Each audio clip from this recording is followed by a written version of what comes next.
bip bip bip bip bip bip bip na ba? Ang lahat! Martian!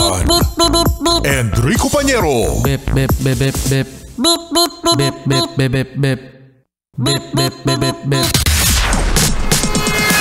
Titilaok!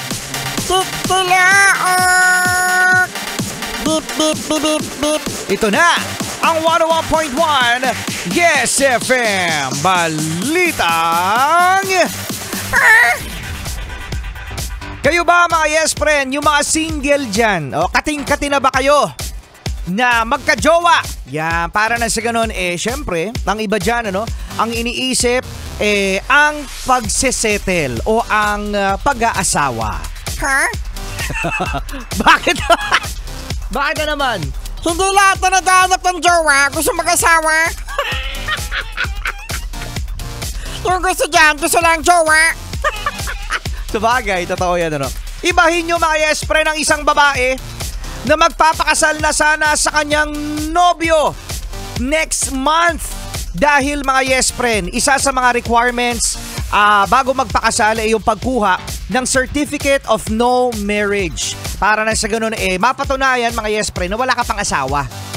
So ngayon, itong si ate girl, Martian, mga yes friend, ay kumuha nga sa Bacolod dahil doon sila magpapakasal na kanyang nobyo ng Certificate of No Marriage. Nalaman ni ate girl na kasal na pala siya. Hindi niya alam kasal na siya. Hindi niya alam na kasal na siya. Hindi niya alam na kasal na siya. Hindi niya alam na kasal na siya. Hindi niya alam na kasal na siya. Hindi niya alam na kasal na siya. Sige, ayun na yan. Kala ko dadagdagan mo pa Hindi niya nga alam. Di ba inulit ko pa? Hindi niya alam. Nakasal na siya at alam niyo ba mga yes friend kung saan siya ikinasal? Saan? Sa Valenzuela. Ha? At hindi niya kilala kung sino ang pinakasalan niya. Hindi niya alam kung sino ang pinakasalan niya. At ang pinakasalan niya mga yes friend, hindi Pinoy. Ha? Ano? Ang pinakasalan niya di umano na nakita sa kanyang marriage certificate ay isang Indiano. Isang Indian?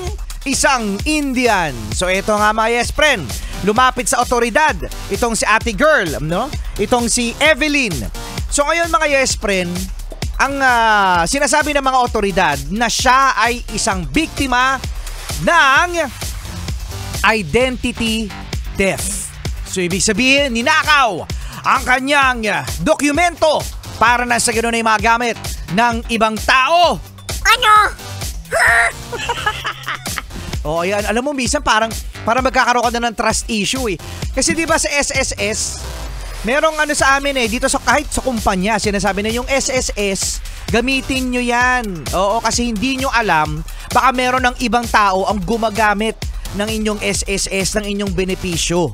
May mga ganyan mga yes friend So, pipilitin daw na maayos ang Certificate of No Marriage nitong si Evelyn dahil again mga yes friend, ikakasal na sila. Medyo matrabaho daw ang paraan na ito pag-aasikaso dahil nakasulat na nga na married na nga siya sa isang Indiano. So, tutulungan siya para matuloy ang kasal. Ano? Yung mga yes friend natin dyan, hindi nyo alam kasal na pala kayo. Yan ang ating balitang. Kasal na si ate. Kasal na si ate.